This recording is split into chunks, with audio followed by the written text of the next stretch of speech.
राधे राधे। राधा रानी की कृपा आप सब पर बनी रहे। ओम नमो भगवते वासुदेवाय नमः। आज हम कार्तिक मास का 11वां अध्याय सुनेंगे। तो चलिए हम अध्याय शुरू करते हैं। एक दिन देव ऋषि नारद जी ने श्री वेद व्यास जी से पूछा कि हे वेद व्यास जी, ब्रह्मचारी, गृहस्थ, वानप्रस्थी और सन्यासी इन चारों आश्रमों में गृहस्थ आश्रम को ही क्यों श्रेष्ठ माना गया है, इस बारे में जानने की हमारी प्रबल इच्छा है। तब वेद व्यास जी ने कहा, हे नारद, जैसे समस्त नदियाँ समुद्र में जाकर आश्रय पाती हैं और सभी जीव माता का आश्रय पाकर जीवित रहते हैं, उसी प्रकार भिक्षुक, ब्रह्मचारी, सन्यासी, विद्यार्थी, गुरु पूजक तथा यात्री ये 6 जीविका रहित होने पर भी गृहस्थों का ही आश्रय पाते हैं। ध्यान से सुनो। इस संबंध में मैं तुम्हें एक पुरातन इतिहास सुनाता हूँ। प्राचीन काल में उत्तानपाद राजा का उत्तम नाम का पुत्र अत्यंत बलवान तथा मदिरा पीने वाला था। राजा रानी दोनों स्नेहपूर्वक रहते थे। एक दिन राजा ने वेश्या का नृत्य देखते हुए मदिरा पान किया, साथ ही अपनी स्त्री से भी मदिरा पीने का आग्रह किया, परंतु रानी ने उसका कहना नहीं माना।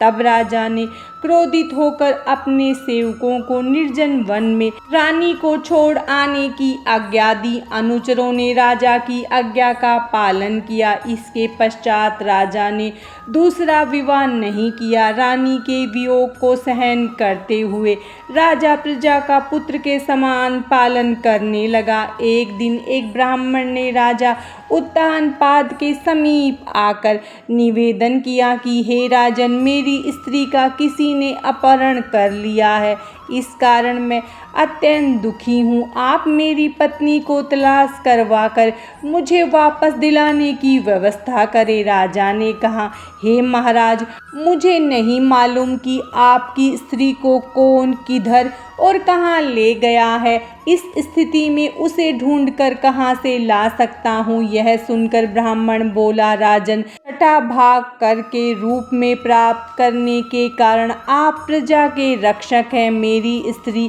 अपने घर में सो रही थी, वहाँ से उसे कोई हर कर ले गया, अतएव आपका कर्तव्य है कि आप उसे कहीं से भी ढूंढ कर लाएं।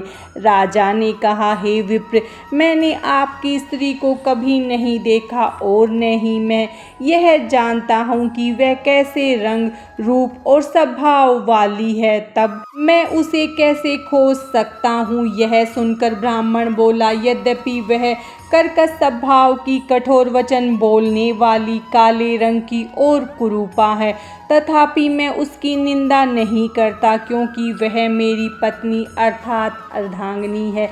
यह सुनकर राजा ने कहा, जब तुम्हारी स्त्री ऐसी कुरूपा, क्रूर स्वभाव की है, तब तुम उसे प्राप्त करके क्या करोगे। उसके स्थान पर मैं तुम्हें अत्यंत सुंदर, सुशील स्वभाव की अन्य स्त्री दे सकता हूँ। ब्राह्मण ने कहा, राजन, मेरी पत्नी मेरे धर्म कर्म की अर्धांगिनी है, अतः उसकी रक्षा करना मेरा परम धर्म। जो पुरुष अपनी स्त्री की सुरक्षा नहीं करता, उसके वर्ण संकर संतान उत्पन्न होती है और उसके पितर नरकवासी होते हैं। वैश्यागामी पुरुष का कल्याण कभी नहीं हो सकता। जो मनुष्य ऋतुकाल के पश्चात अपनी स्त्री से सहवास नहीं करता, उसके पितर 1 मास तक उसके रुधिर में तैरते हैं। ब्राह्मण के ऐसे वचन सुनकर राजा अपने अस्त्र शस्त्र लेकर और रथ पर सवार होकर उस स्त्री को खोजने चल दिया। कुछ दूर जाकर उसने एक आश्रम देखा, जिसमें एक महान तपस्वी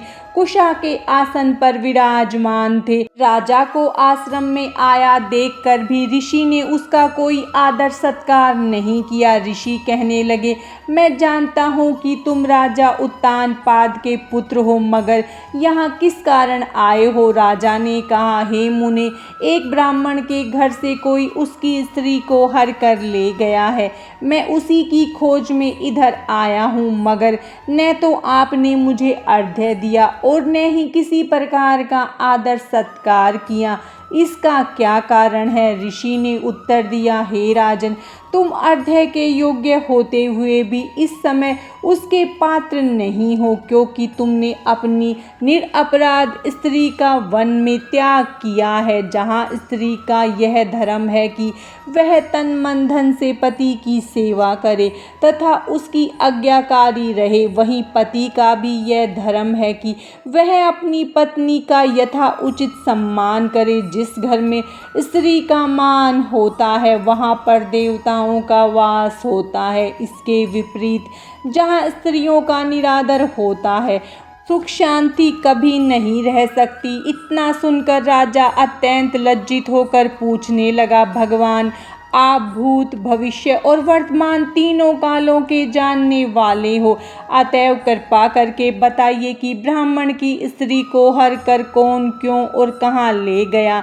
तब ऋषि ने ध्यान धरकर कहा, राजन, अदिति का पुत्र वलाक नामक राक्षस उस ब्राह्मणी को हर कर उत्प्लावर्त वन में ले गया है। तुम उसको ढूंढकर ब्राह्मण का संयोग कराओ। यह सुनकर राजा मुनि को प्रणाम करके अपने रथ पर सवार होकर उत्प्लावर्त वन में जा पहुंचा। वहां जाकर राजा ने देखा कि एक स्त्री विलफल खा रही है। ब्राह्मण ने जैसा बताया था वैसा ही रूप रंग देखकर राजा ने उसे पहचान लिया और कहा, हे कल्याणी, तुम कौन हो?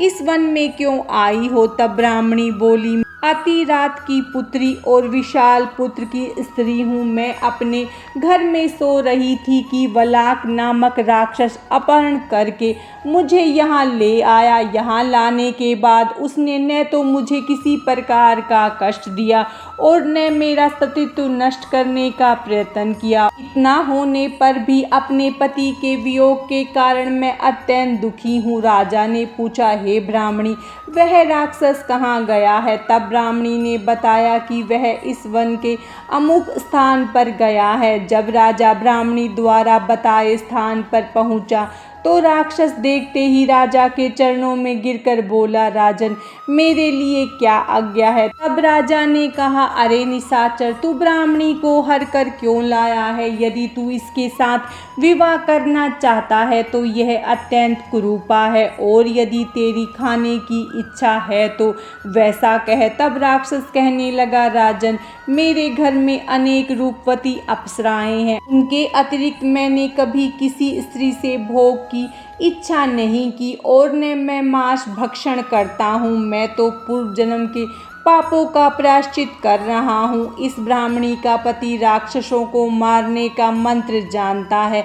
जब हम यज्ञ का अन्न ग्रहण करने के लिए जाते हैं तो वह हमको भगा देता है, क्योंकि यज्ञों का आचार्य वहीं बनता है। इसी कारण उस ब्राह्मण को दुखी करने के लिए मैं उसकी स्त्री को हर कर लाया हूँ।